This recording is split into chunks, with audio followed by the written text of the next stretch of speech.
evening, gentlemen. I'm going to today talk to you about Burma.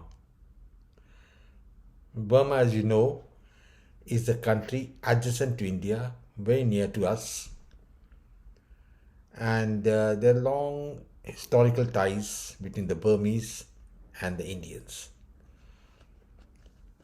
And there was a time when Burma was part of India. Once the British had conquered India, they had turned their attention to Burma. And by the end of the 19th century, they had occupied almost the whole of Burma.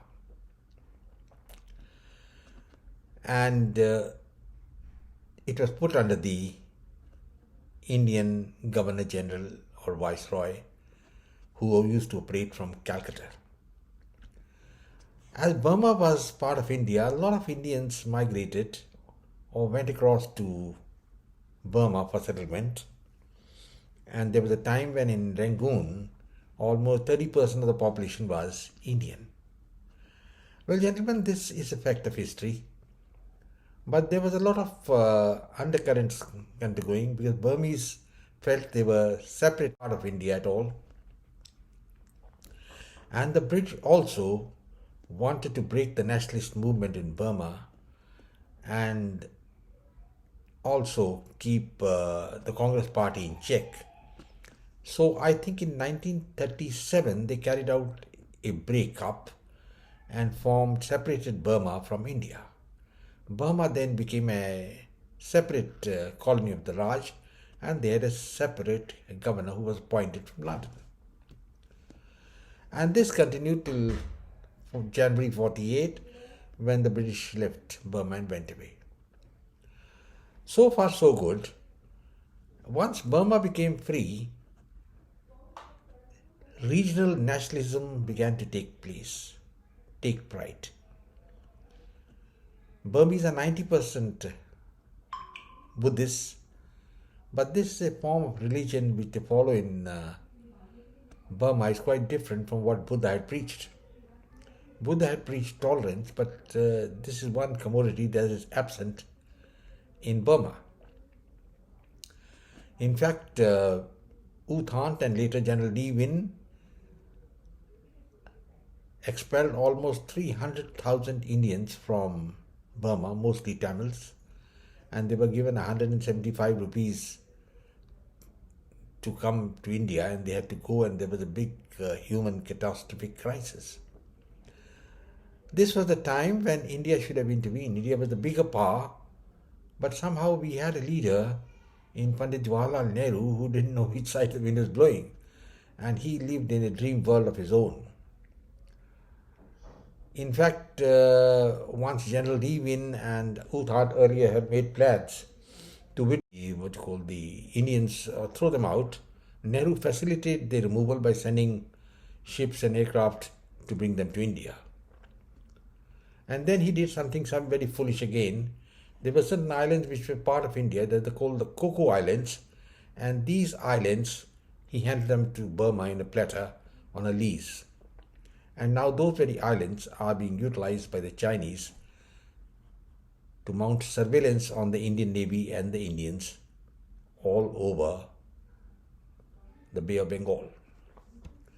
Now India is realizing that you want those islands back, but you can't get them back. It's all over, bother shouting.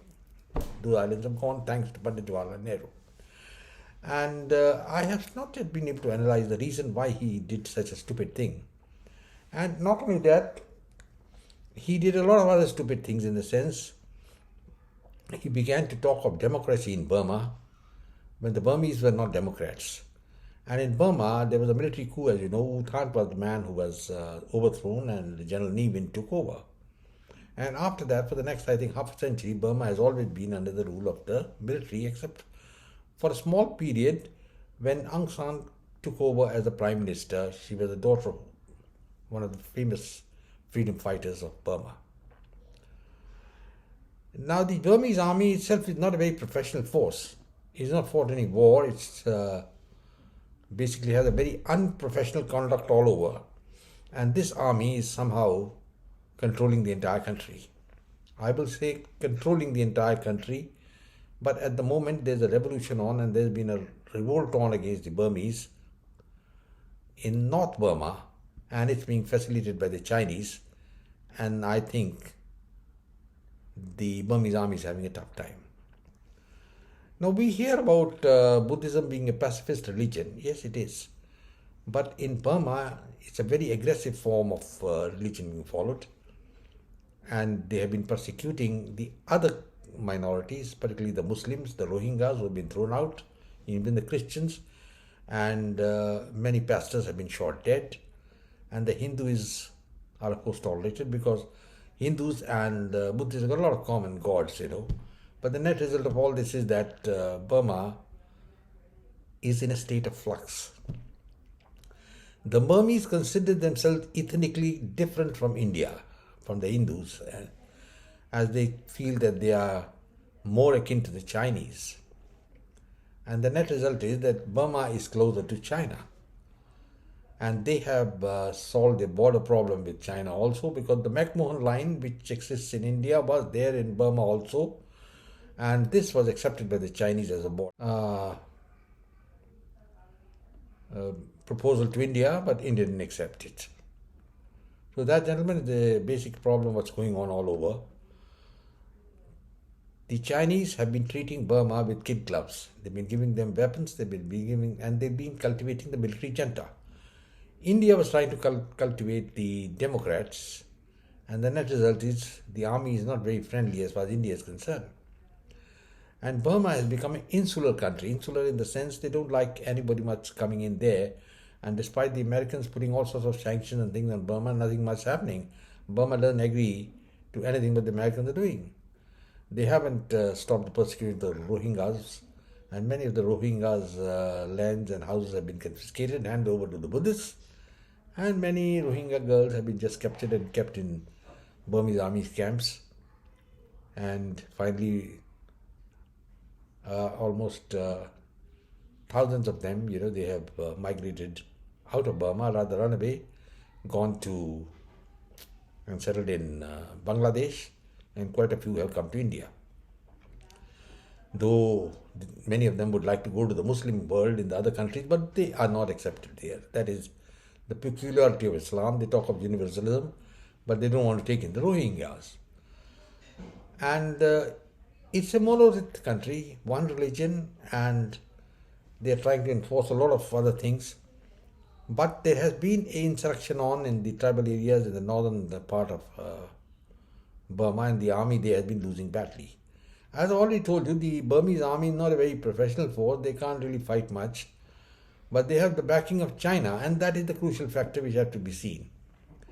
Pandit Jawaharlal Nehru, he was a daydreamer, and he should have made his presence felt in Burma. After all, Burma was part of India since till 1937, and it was being governed from Calcutta. But we all know what Nehru did in Tibet. He just threw Tibet to the wolves, that is the Chinese, and kept sitting on his haunches, wanting the Chinese to conquer the entire country, which they did. And once they had conquered it, they placated India, but then also occupied about 30 or 40,000 square miles of Indian territory, and Pandit Jawaharlal Nehru didn't know a thing about it. Talking of Burma now, the situation is that the Chinese have a big say in Burma. They are supplying a lot of military hardware to the Burmese, weapons. They've even given them submarines and aircraft. But at the same time, weapons alone don't make an army efficient. And my opinion is the Burmese army is a totally inefficient force. And all it can do is to go around killing people. They're very ruthless. I remember, once reading General Nevin's statement. He says, when the army takes over, it's not a cakewalk. We take over, we kill people. That's what it is. There was a time there was a student uprising and the army had won, and they shot dead about 200 odd students, and the movement fizzled away.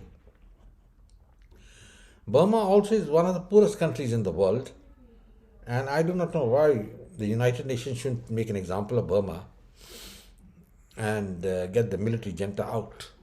The military generals are just interested in continuing to be in power in Burma, and they only have close relations, I think, to an extent with Thailand, which also has a military regime ruling, and of course China is their big backer. But Chinese are playing a double game. The Chinese can pull the plug anytime on Burma, and the Burmese will know what's happening. The Chinese are cultivating the revolution which is going on in the northern regions, which are adjacent to China.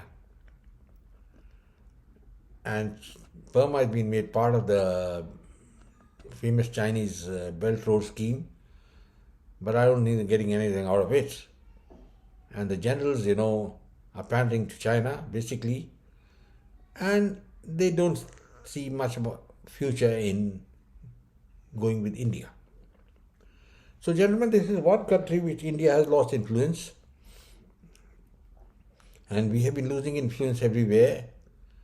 And I'll only talk of the period up to 1960, because after that things have not really changed.